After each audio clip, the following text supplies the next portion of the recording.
साथियों नमस्कार, मैं राम प्रताप सिंह कुशवाहा और आप देख रहे हैं ज्ञान एंड नॉलेज का विशेष प्रोग्राम आज का समाचार, आज का मंथन। तो आज का सबसे बड़ा समाचार यही है कि सामने ठिठुरती ठंड में सूर्य देव जी के दर्शन हो रहे हैं उत्तर भारत में, विशेषकर राजधानी लखनऊ में। लेकिन हम आपको ले चलते हैं प्रयागराज, क्योंकि आज दुनिया की सबसे बड़ी राजधानी कहिए या दुनिया का सबसे बड़ा आध्यात्मिक केंद्र कहिए या दुनिया का सबसे बड़ा व्यवसाय कहिए, आज प्रयागराज की पुण्य भूमि है जिसको संगम कहते हैं। आखिर संगम का इतना महत्व क्यों है, ये आप सभी लोग चिर परिचित होंगे, लेकिन चलिए मैं अपने अंदाज में बताता हूँ, पुलिस के दृष्टिकोण से बताता हूँ, क्योंकि हर कार्य विवेचन के रूप में किया जाए तो अलग आनंद आता है। तो देखिए, सूर्य सामने चमक रहे हैं, ये गतिशील हैं। इसी तरह हमारी 12 राशियां होती हैं, हर राशि चक्कर लगाती है अपने आपस में, ग्रहों का, एक दूसरे का और पृथ्वी का। तो उस चक्कर में जो सबसे बड़ा ग्रह है बृहस्पति, जब वो अपने 12 राशियों के चक्कर लगा लेता है तब ये पुण्य घड़ी आती है, ये शुभ घड़ी आती है और अमृत वर्षा होती है। कहाँ? प्रयागराज में, संगम जी के किनारे, जहाँ गंगा और सरस्वती, यमुना और सरस्वती जी का मिलान है, मेल है। तो भाई मिलते जुलते रहिए, क्योंकि प्रकृति भी इस बात का संदेश देती है कि आपस में मिलते जुलते रहिए, तभी ये संस्कृति और ये सभ्यता और ये विचार संस्कृति अमर और अटल हो सकती है। उसी तरह से जिस तरह से ये महाकुंभ अटल है। अच्छा, अब सांसारिक विषय में आते हैं तो एक समाचार और चल रहा है करीब महीने भर से, और उसमें पूरे भारत में राजनीति हो रही है। ये राजनीति विश्व पटल पर भी पहुंच गई है कि महाकुंभ पवित्र स्थान में मुस्लिम भाई लोग नहीं जाएंगे, ऐसा कुछ लोगों ने ये संकीर्णता का परिचय दिया है। तो भाई अगर मानव के रूप में देखें, क्योंकि रामचरितमानस, अगर आप मानस को भी देखें तो राम और चरित्र और मानस, तो मानस ही तो मानव है, वही तो व्यक्ति है ना। तो भाई जब आप मानस ही बना रहे हो, मानव ही बना रहे हो एक व्यक्ति को, एक साधारण आदमी को, तो फिर ये दुर्भ संधि क्यों? एक ही विचारधारा रखिए। हाँ, जो मानव बन के आए वहाँ पर, बस इतना सा विचार कर लीजिए भाई। हाँ, अब हम इसका ऐसे नहीं, हम तार्किक, आपको वो मतलब ज्ञान एंड नॉलेज हमारे चैनल का नाम ही है, ज्ञान मतलब पुराना और नॉलेज मतलब वर्तमान, तो दोनों का संध्या काल, दोनों की संधि काल, इसी को तो मकर संक्रांति कहते हैं। 2 दिन इंतजार करो, हाँ, घर में ही गंगा जल डाल के और स्नान कर लेना, कुंभ के चक्कर में मत पड़ना, अभी बहुत भीड़ है भैया। हाँ, तो अपनी सुरक्षा और अपनों की सुरक्षा सर्वोपरि। हाँ, लेकिन स्वास्थ्य वैज्ञानिक दृष्टिकोण से देखिए, भारत ने और हम भारतीयों ने दुनिया को क्या दिया। विज्ञान अगर कहेंगे कि विज्ञान दिया या वैज्ञानिकता दी, तो लोग साक्ष्य मानेंगे कि साक्ष्य दीजिए हमको कि कौन सा। आप कहते हो कि पुष्पक विमान से रामचंद्र जी, भगवान जी, रामलला जी जो हैं वो अयोध्या वापस आए थे लंका से, इसका प्रमाण क्या है? तो प्रमाण तो मैं भाई कहता हूँ कि कोई भी अपना 11वीं पीढ़ी के माता पिता दोनों का नाम नहीं बता पाएगा सही। तो उसके प्रमाण तो हमारे ग्रंथ हैं, रामायण, रामचरितमानस, लेकिन इनको भी तथाकथित बुद्धिजीवी वामपंथियों ने काल्पनिक घोषित कर दिया, माइथोलॉजी एक शब्द लगा दिया है। अब भाई आप क्या करोगे? तो देखिए, हम प्रकृति से चलते हैं। अब प्रकृति में जो आज का ग्रह नक्षत्र है वो 1000 साल बाद भी निकलवा लीजिए तो आज यही नक्षत्र निकलेगा। हाँ, यही वैज्ञानिकता है। तो अब भाई कुंभ का कोई एडवर्टीजमेंट तो होता नहीं। हाँ, जब संध काल होता, चालू होता है, तभी से हम जान जाते हैं कि हाँ भाई, आवाहन प्रयागराज का हो गया है, चलो अमृत लूटने। अमृत, ये कौन सा अमृत है? और आपने किसी मतलब मुस्लिम भाइयों को कैसे मना कर दिया? भाई क्या गणित है। अब मैं आपको गणित भी समझाता हूँ। हाँ, मैं आपको तथ्यात्मक समझा। यथार्थ, शाश्वत और वैज्ञानिक और बौद्धिक वैज्ञानिकता से समझिए। देखिए, ये एक नया शब्द मैं दे रहा हूँ। भारतीयों ने और भारत ने कुछ दुनिया को या दिया हो या ना दिया हो, लेकिन हमने बौद्धिक विज्ञान दिया है, हमने दर्शन विज्ञान दिया है। भाई, ये भी तो विज्ञान है कि हमने एक कल्पना दी है, हमने एक मतलब सोचने का विषय दिया है कि हाँ, पुष्पक विमान भी था। 1902 से पहले कोई दुनिया का आदमी कह सकता था कोई चीज़ उड़ सकती है आकाश में, लेकिन हाँ, हम भारतीय और हमारी सनातन संस्कृति इस बात को कह सकती थी दावे के साथ कि हाँ, प्रभु श्री राम लला जी पुष्पक विमान से पूरी सेना के साथ आए थे। उनके विमान में एक सीट हमेशा आगे के लिए सुरक्षित रहती थी, खाली। कोई आगंतुक आ जाए तो वो भी आदर के साथ बैठे। ये है महान दर्शन, महान विज्ञान। अरे, ये विज्ञान तो उपभोक्तावादी है, ये तो सुख सुविधा का विज्ञान है, इसे विज्ञान कहोगे? और हिरोशिमा में जो अणुबम गिर गया, इसको विज्ञान कहोगे? इससे ज़्यादा तो विनाशक घटना कोई नहीं हुई। आज कैलिफोर्निया जल रहा है, अमेरिका इतना बड़ा वो बनता है, वो बादशाह है, एक आग नहीं बुझा पा रहा है। बताइए, जंगल के जंगल, प्राणी के प्राणी जिंदा जल रहे हैं। अब आदमियों के जलने के नंबर आ गए हैं और अमेरिका सरकार निकम्मीता के रूप में अपना प्रदर्शन कर रही है। अपने नागरिकों को मतलब 40,000 हेक्टेयर ज़मीन आग की दावानल बन गई है।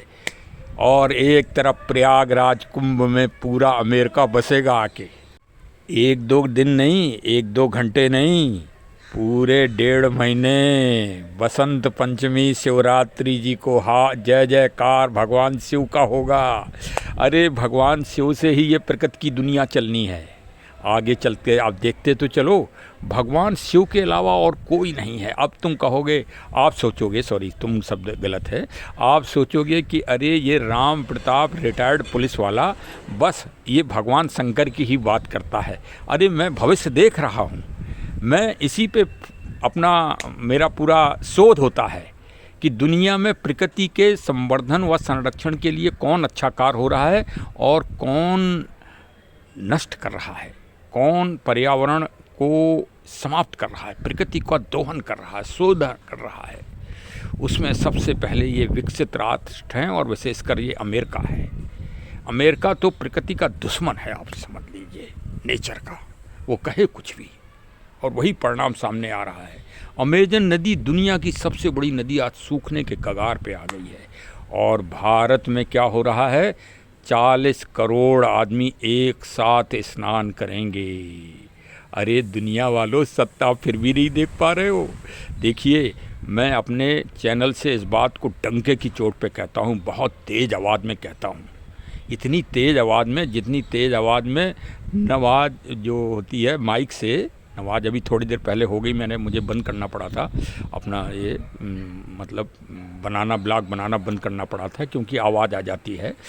तो उससे भी तेज़ आवाज़ में कहता हूँ डंके की चोट पे। क्यों?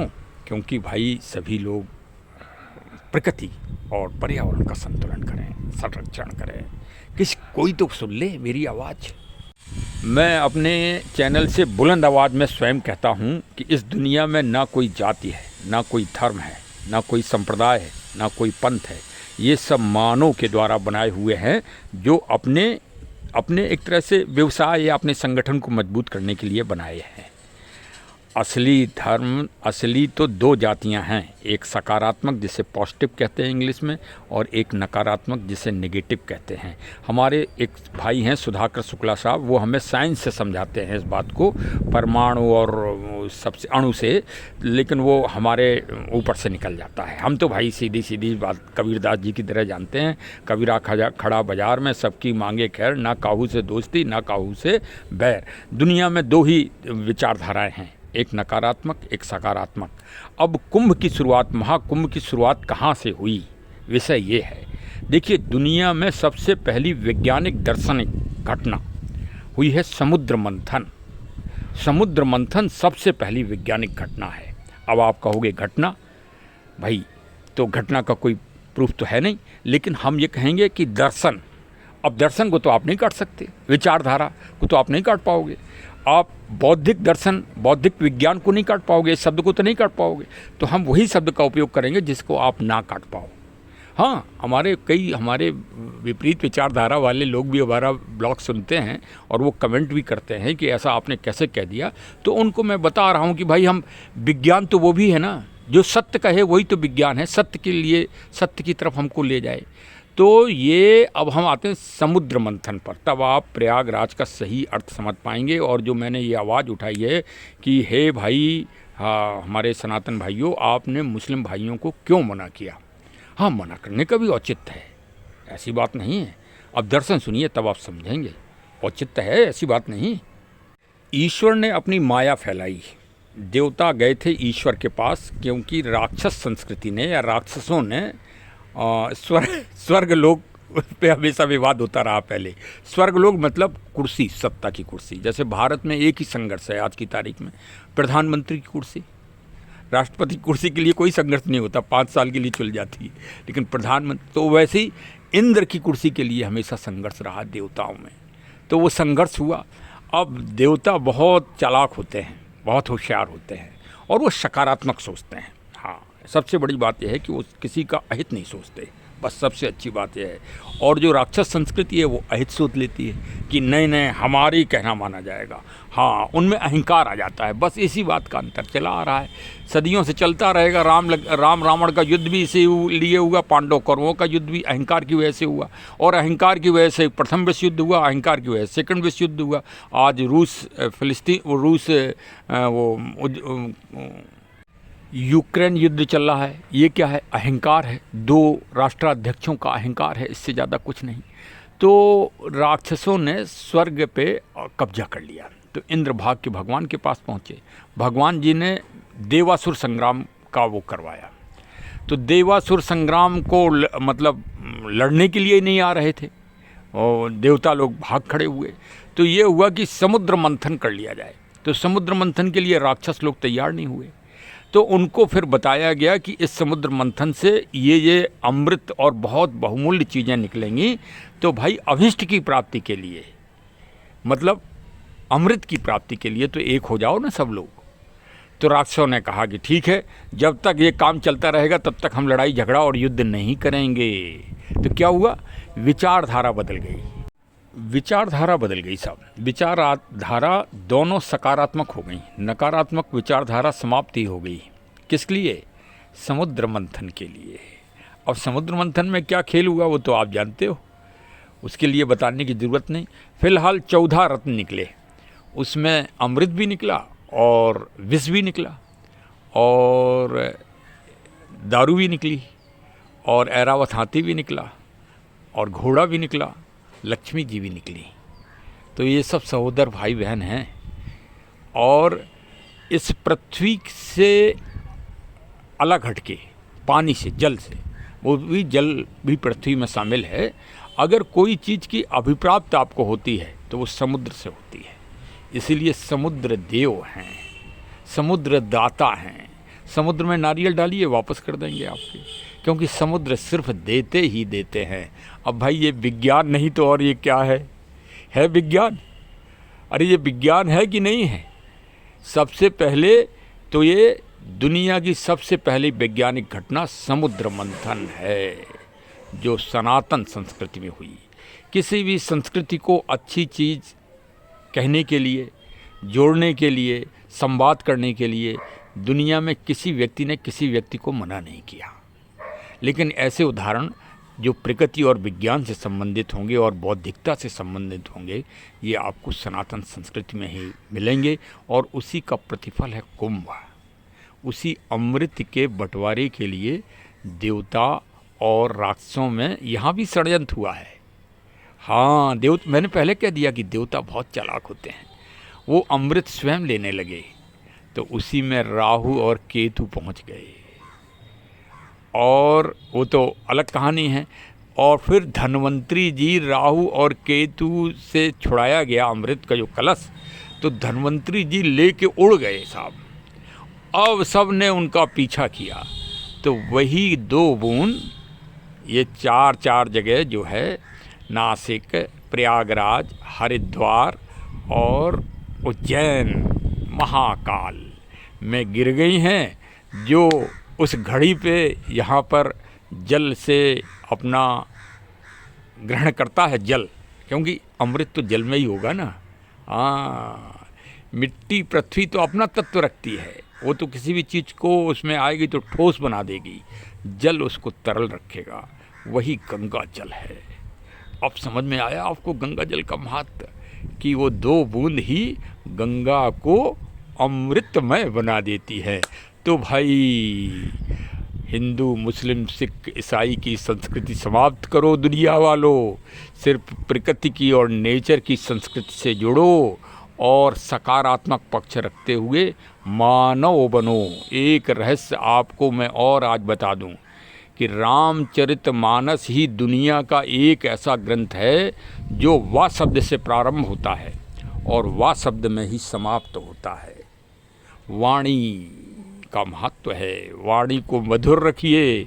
और मानव, रामचरितमानस क्या करती है, वाणी से प्रारंभ होती है और अंत में मानवः शब्द पे समाप्त होती है, मतलब दुनिया को मानव हो बनाती है। इसलिए दुनिया का सर्वोत्तम और सर्वोपरि ग्रंथों में श्री रामचरितमानस है। नहीं हो विश्वास तो आज उठा के पहला ज्ञान प्राप्त कर लीजिए। ज्ञान तो ज्ञान ही है, अंधकार को दूर करने की पावर अगर किसी में है तो वो ज्ञान में है, और शेष जिंदा रहने की और स्वस्थ रहने की ताकत अगर किसी में है तो प्रकृति और नेचर में है, जिसे हम आयुर्वेद कहते हैं। और आयुर्वेद ही अमृत तत्व है, वही अमृत तत्व प्रयागराज में प्राप्त होगा 1.5 महीने। आप भी लूटिए, और दुनिया का सबसे बड़ा मेला भी है, सबसे बड़ा आयोजन भी है। इसके लिए हम सब भारतीय गर्व करते हैं। सभी को कोटि कोटि बधाई और मंगल कामनाएं। अर्थव्यवस्था तो अलग ही रह गई। भरत जी ने, राम जी के छोटे भाई भरत जी ने भगवान से प्रश्न किया था कि इन आयोजनों से, इन त्योहारों और मेलों से क्या मिलता है। तो उन्होंने, भगवान राम जी ने भरत जी को बताया था, नहीं भरत जी, 14 वर्ष तक जब आप रहना तो आयोजन और मेले और त्यौहार होते रहना। इससे क्या होगा, इससे अर्थव्यवस्था और राजस्व व्यवस्था बनती है। जब राजस्व व्यवस्था बढ़ती है तब सरकार अच्छे अच्छे काम करती है। माननीय मुख्यमंत्री जी आदित्य योगी नाथ जी से और माननीय प्रधानमंत्री जी से हमारे चैनल की तरफ से करबद्ध निवेदन है कि वो जनता और भक्त आध्यात्मिक रूप से नहीं, व्यवसायिक रूप से जिस तरह से श्रेष्ठता राजस्व प्राप्त होगी, उसी तरह से श्रेष्ठ व्यवस्था भी, श्रेष्ठतम, दुनिया की श्रेष्ठतम व्यवस्था जैसी सरकार कर भी रही है समाचारों के माध्यम से। और मैं स्वयं जाऊंगा प्रयागराज और फिर आपको वहां से प्रयागराज की झांकी बदली हुई दिखाऊंगा। माननीय मुख्यमंत्री आदित्य योगी नाथ जी ने एक एक चीज़ का सर्वेक्षण और मार्गदर्शन स्वयं किया है।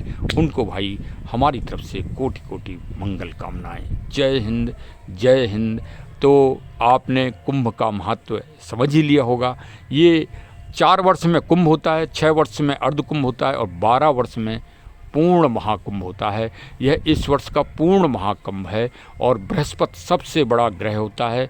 बृहस्पति की सीधी कृपा जिसके ऊपर होती है, वही इस दुनिया में जितने भी राष्ट्राध्यक्ष होंगे सबकी कुंडली निकलवा लो, सब में बृहस्पति उच्च का होगा, उच्च का। हाँ, मैं कुछ अपने पंडित श्री राजेंद्र प्रसाद मिश्र जी जो हमें ज्ञान देते हैं निशादगंज लखनऊ से, हाँ, वो हमको समय समय पे बात का ज्ञान देते हैं कि कुंडली में बृहस्पति और सूर्य जिसके उच्च का होता है वही सम्राट और राजा बनता है।